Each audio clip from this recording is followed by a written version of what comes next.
streams and they make me want to kiss you. Oh, a browser war, no way.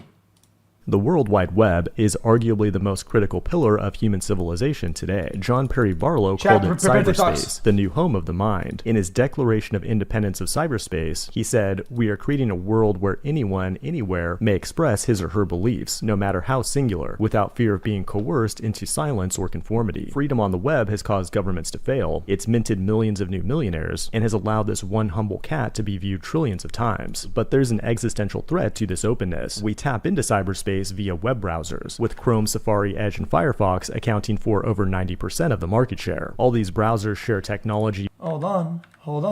Existential threat to this openness. We tap into cyberspace via web browsers, with Chrome, Safari, Edge, and Firefox accounting for... Yeah. Chat, guys, I think we'll use Safari because it comes with the phone, right? And people misclick it because they don't set their default browser back to Chrome when they get an iPhone, but they don't actually want to use it. I feel like Safari boasts their stats, but the shit is bricked in.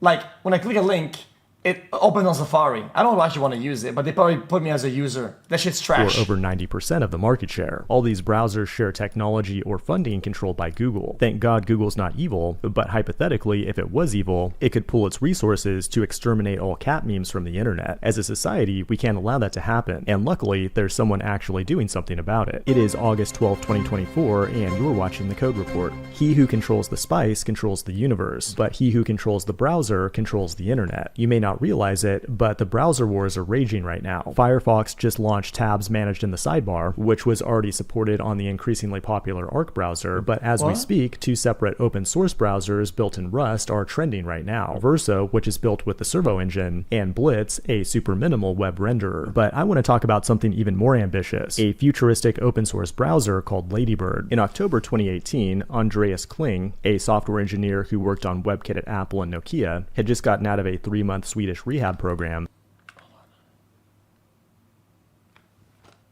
Okay. Engineer who worked on WebKit at Apple and Nokia had just gotten out of a 3-month Swedish rehab program and was unemployed and bored. And when smart people like him get bored and don't have access to drugs, they start doing extreme things, like when he built his own operating system to use as a daily driver. That included a 1990s GUI with a late 2000s Unix CLI. Everything from the kernel to the web browser had to be made from scratch. And this is how Serenity OS was born, which is named after the Serenity Prayer. God grant me the serenity to accept the things I cannot change, the courage to change the things I can, and the wisdom to know the difference. On July 4th, 2022, the Serenity OS browser engine declared its independence as a cross-platform project. And now a full web browser, it was renamed Ladybird. Over 1,000 contributors, 500,000 lines of C++ code, and 2 years later, Andreas joined forces with one of the GitHub co-founders to form a nonprofit to manage the browser, believing the way to not have bad incentives is to have no incentives. The project is funded entirely by sponsorships and donations, and most importantly, the code is entirely free and won't borrow from other browsers. And that's a big contrast even to privacy-focused browsers like Brave, which is for profit and built on top of Google's Chromium. But speaking of tools that are free and open source, another incredible project you need to know about is Convex, the one true Firebase alternative and sponsor of today's video. As an app developer,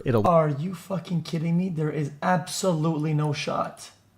And let's get back to Ladybird and talk about the disappointing part. The first alpha version for Linux and Mac OS isn't expected until the summer of 2026, and you'll probably die of old age by the time the Windows version comes out. The good news is that you can play around with the code and build it from source on GitHub, but building a web browser from scratch is extremely complex, and the general... Chat, this is for nerdo Andes. This is for fucking like wired in fucking bullshit and live in the shadows that fucking... This is for the rats. It's for the rats. Consensus is that it's impossible to pull off. Nobody will ever use that web shit. Developers to build websites with their half-assed HTML, CSS, and JavaScript code, browser engines need to follow the W3C spec, which contains over 114 million words, and it constantly evolves with new features that raise the barrier to entry. It's not a project you build in a weekend by prompting ChatGPT. The developers have already built their own HTML and JS engines, creatively named libhtml and libjs, and are leveraging established tools like FFmpeg for videos. In software. So what this guy's saying is that the market share on the browser will stay the same for at least another 5 years before it even begins to be a war. And even then, it probably won't be a war, let's be honest. The monopoly will continue, and then it'll be the end of it. Gotcha. All right, gotcha. Anything else? I feel like I feel like I summarized this video pretty well, no?